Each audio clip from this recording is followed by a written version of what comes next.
Utoy, parnika. Utoy, tingnan mo din may kabuti din iyong lutuin. Saan? Yun! Narinig! Naro, sa may puno ng saging. Yan, kadais ng ano. Hariga? Ina ko po, nugang kabutire. Ibi ito'y nasa lata. Siya, sige, aking lulutuin. Guys, ito ang kwento ko ngayon. Magluluto tayo ng creamy mushroom chicken. Yung gamit yung nakita ng mami kong kabute sa likod. Joke lang. Ito yung gagamitin natin, boneless thigh part. Meron ako dito 7 piraso. Titimplahan natin ng mga pampalasa. Ito ay sugar, salt, black pepper, smoked paprika, dried basil, and oregano. Mix lang natin. Tapos, lalagyan ko din ng evaporated milk. Tapos haluin nyo lang hanggang kumapit yung mga nilagay nating pampalasa. Kapag na-mix nyo na ng ayos yung mga ingredients na nilagay natin pampalasa, pwede nyo nang ilagay sa ref. Siguro kahit mga 1 hour or depende sa inyo. Ako 1 hour lang kasi kailangan ko nang maluto kasi ito tanghalian namin. Kung overnight nyo i-marinate, mas masarap yun. Kapag mainit na yung kawali, maglagay tayo ng butter. Tapos maglagay din tayo ng olive oil para hindi masunog yung butter natin.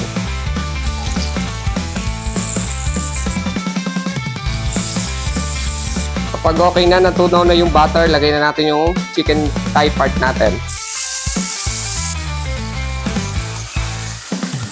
I-preprito ko lang to ng saglit sa high heat. Kasi ilulutuin pa natin ito mamaya kapag nilagyan ng sauce. Prinito ko lang muna.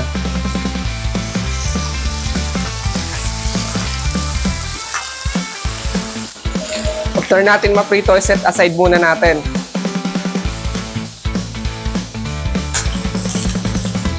Same pan, dito na natin gigisahin yung bawang.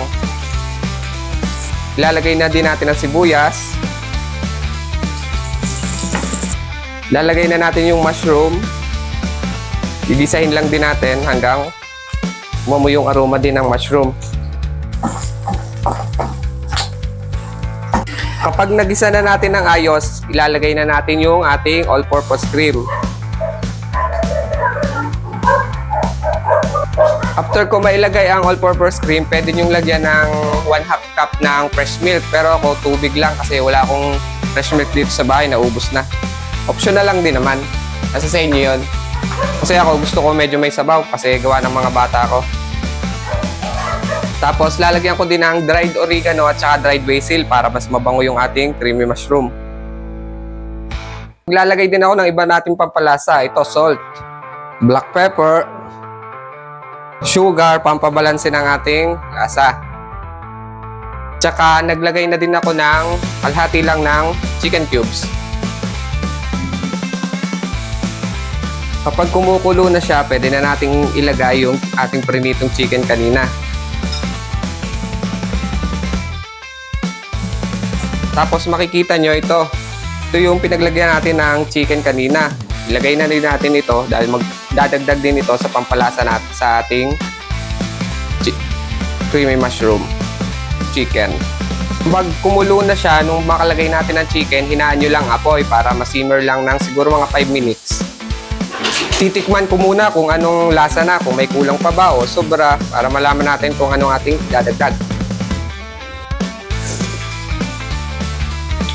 Para sa akin, kulang pa ng lasa kaya idadagdag ko na uli yung kalahating chicken cubes. Okay na to, luto na ang creamy mushroom chicken natin.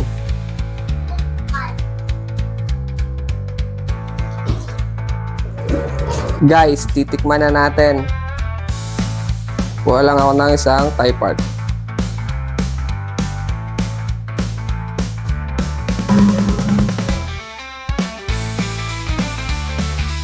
Lagyan lang natin ng dried parsley para maganda sa camera. O, diba? Nakakatakam yan. Tara, kain tayo. Guys, di na ako maglalagay ng aking kanin. Kung naabutan nyo ang mga garaning design ng plato, matanda na kayo ngayon. Ano yung mga platong matatanda ng design eh?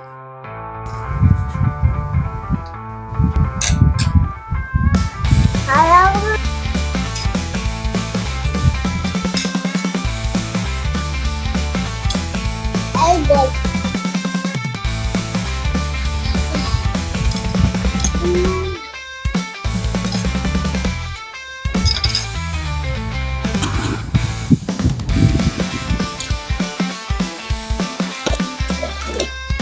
Yummy.